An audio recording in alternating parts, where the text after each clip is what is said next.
My fellow Republicans, let's send Joe Biden back to his basement and let's send Donald Trump back to the White House.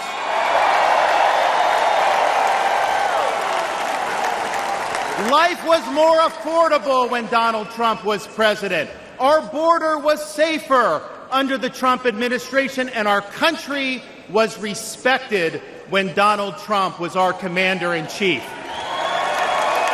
Joe Biden has failed this nation. As a veteran, I was appalled when 13 of our service members were killed in Afghanistan due to Joe Biden's dereliction of duty.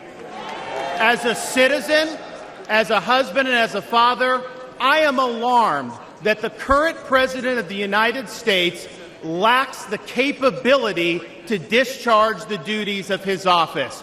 Our enemies do not confine their designs to between 10 a.m. and 4 p.m. We need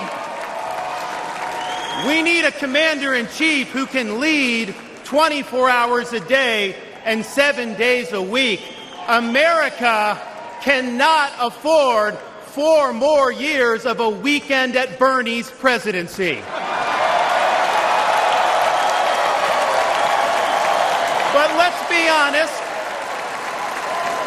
Let's be honest here. Biden is just a figurehead. He's a tool for imposing a leftist agenda on the American people. They support open borders, allowing millions and millions of illegal aliens to pour into our country and to burden our communities, but just don't send any to Martha's Vineyard, then they get really upset.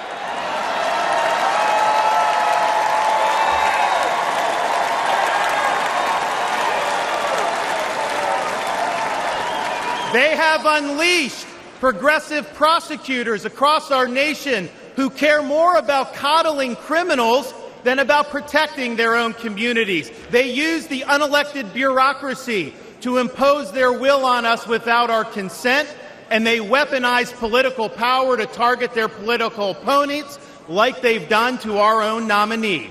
They want to ban gas automobiles, eliminate Second Amendment rights, and impose gender ideology on everyone from our infantrymen to kindergartners.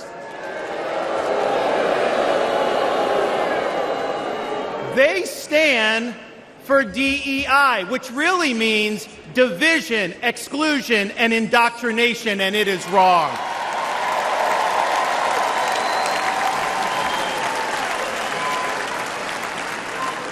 They mandated that you show proof of a COVID vaccine to go to a restaurant, but they oppose requiring proof of citizenship to cast a vote.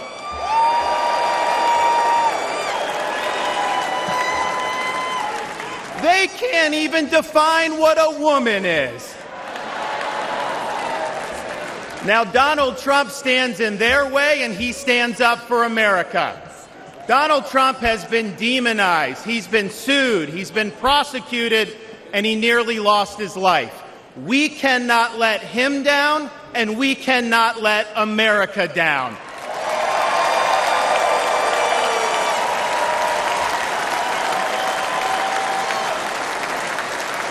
It is the values of this Republican Party that reflect our nation's founding principles. We believe schools should educate, not indoctrinate. We stand for parents' rights, including universal school choice. We support law and order, not rioting and disorder. We seek a strong, focused United States military, not one distracted by a social agenda. We reject entrenched political class, and we demand term limits for members of Congress.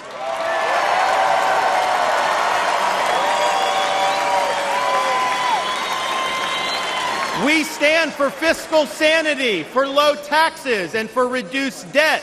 We seek to reclaim the constitutional government as envisioned by our founding fathers by bringing the administrative state to heel once and for all. We believe that you must be a citizen in order to vote. and that photo ID should be required before casting a ballot.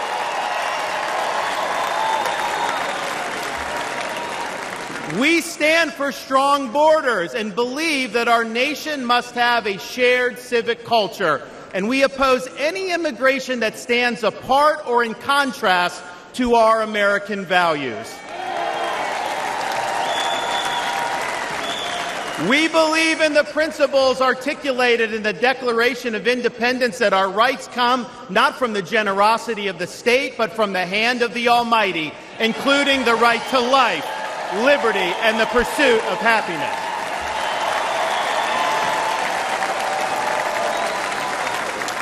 Now, none of this is easy, but it can be done.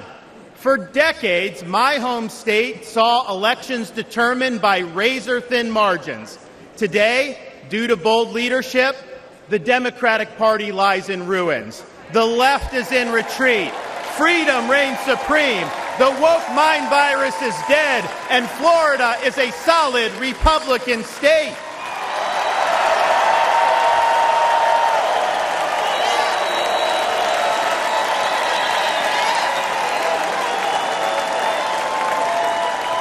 Now, electing Donald Trump gives us the chance to do this all across America. And we have a responsibility to step up and make it happen. We have a responsibility to preserve what George Washington called the sacred fire of liberty. This was a fire that burned in Independence Hall in 1776 when 56 men pledged their lives, their fortunes, and their sacred honor to establish this nation. It's a fire that burned at a cemetery in Gettysburg, Pennsylvania, when our nation's first Republican president pledged this nation to a new birth of freedom. It's a fire that burned at the foot of the Berlin Wall in 1987, when our nation's 40th president stood in front of that wall and said, "Mr. Gorbachev, tear down this wall."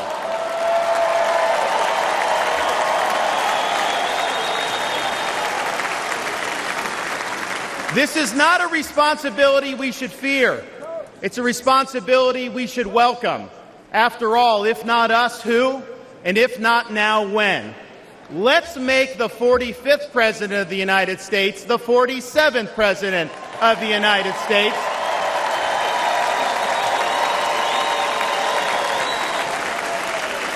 Let's elect Republicans up and down the ballot, and let's heed the call of our party's nominee to fight, fight, fight for these United States. Thank you.